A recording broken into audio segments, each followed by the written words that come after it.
Good afternoon. I'm here with another junk journal, but this one is quite different from the two that I have done previously in that it is bound with a 2-needle Coptic stitch binding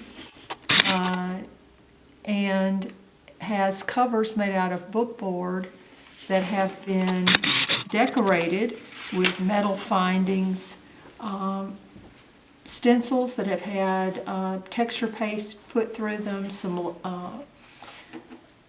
chipboard letters, and then once those have all been glued on and dried, you cover the entire surface with aluminum tape that is burnished in, and finally you patina the cover with metal patinas from Vintage that you can purchase at most Michael's or other craft stores. I added some trims and little objects to this one because it just seemed to fit with the theme so nicely. The closure is one of those old-fashioned diary closures that I happen to have around for a long time. I'm not sure where I got it. The little piece of leather is actually cut off of an old leather jacket that I was using for long stitch binding. And let's see. I think that's about all for the cover. The inside of the book has lots of different images on the pages. I did a lot of digital collage in this, and I used, in addition to my own photographs, items from mischief.com from Finely Crafted Designs. They had a steampunk freebie. Debbie Kerkhof Collectibles had some art dolls that she called the Guardians, and Mr. Whiskers had a whole digital kit of items you could collage in a steampunk series. I also took a lot of interesting graphics from thegraphicsfairy.com, some interesting photographs from the photos and print collection of the Library of Congress. And then the basic part of the book is from Ephemera's Vintage Garden. She had a collection of a digi-kit called Steampunk Voyage. So it's all mixed up together, and sometimes I can't even remember exactly what was what. But this first page I know is Ephemera's Vintage Garden, and then I added these gears and all from one of the Mischief Circus folks. The papers in here I printed on 100% cotton rag resume paper because I love to write on that, and this is a writing journal. And I also printed out all of the little pieces of the digi-kit on the same paper because this type of journal does not lend itself to being way overstuffed. It puts too much stress on the binding, and so you have to play with this a little bit differently than you do a lot of the other vintage junk journals. All of these lovely tags that created the tuck space, and here are various ones from Ephemera's Vintage Garden. This is one of Ephemera's Vintage Garden pages that has had some other ephemera and things added to it. This is one of the little characters from the Debbie Kerkhof Guardians art dolls. A funny microscope from with the Graphics Fairy. And I'm just going to kind of rapidly go through here because there's a lot of redundant things I could say. Graphics Fairy, Ephemera's Vintage Garden. This is one of my own photographs looking out through the clock on the Orsay looking at the Louvre. And all I did was add some little funny flying machines from Mr. Whiskers' collection.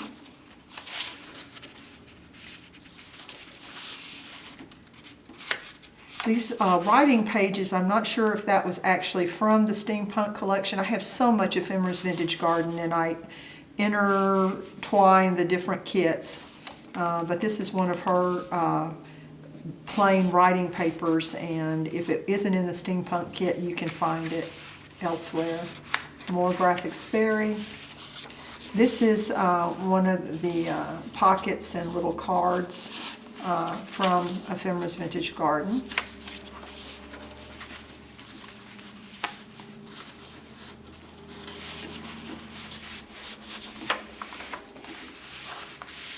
You can also take Ephemeris Vintage Garden little tags and create little writing surfaces, putting two together.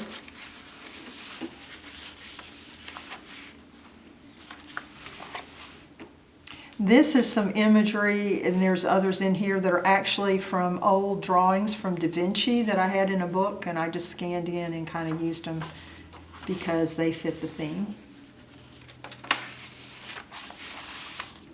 More of Ephemeris Vintage Garden. A few of these little pockets, like this doily, I added at the end because I had a little bit more room than I thought.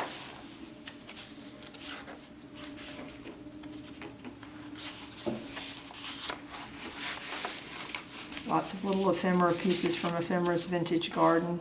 Some with a steampunk kit and some from other kits that I just had left over from a project and stuck in here along the way. Another Guardian.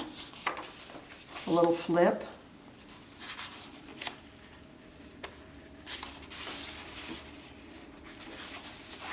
You can see that this book is pretty humorous.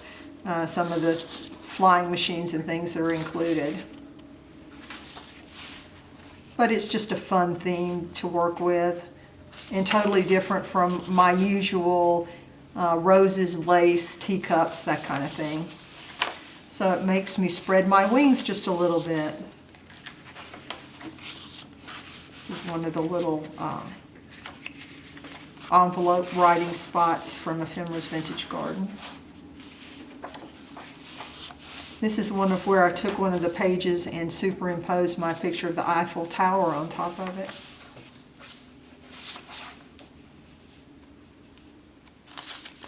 I've seen this image in various places, but you can get it from the Library of Congress.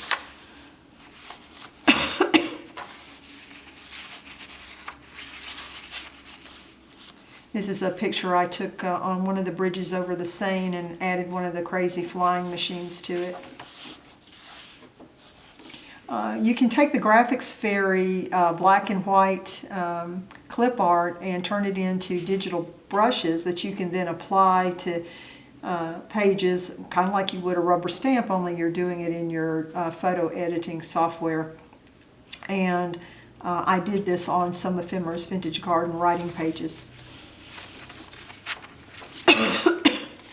Excuse me. Another Ephemeris Vintage Garden piece.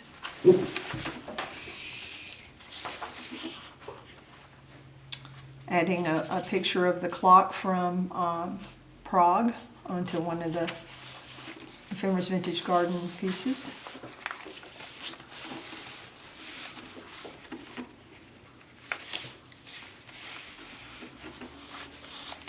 So I would say that the one thing this book taught me is don't be afraid to experiment and think outside the box. If you have done any crafting, any book arts, and you know of other ways to bind or combine things or create digital images, then by all means try it out. You might be just really surprised by what you can create with a little bit of trial and error. And believe me, this book is full of nothing but trial and error.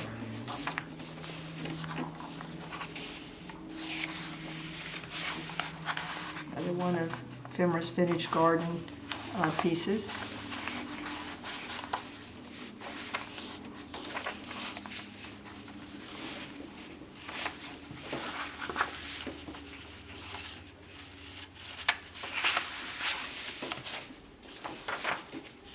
Another one of my photographs with a flying machine added to it. The Ephemeris Vintage Garden page with some of the flying machines added to it.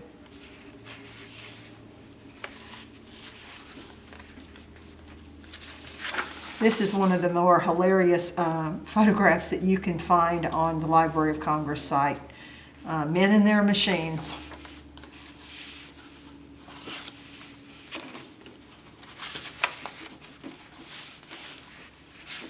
Tuck spots top and bottom.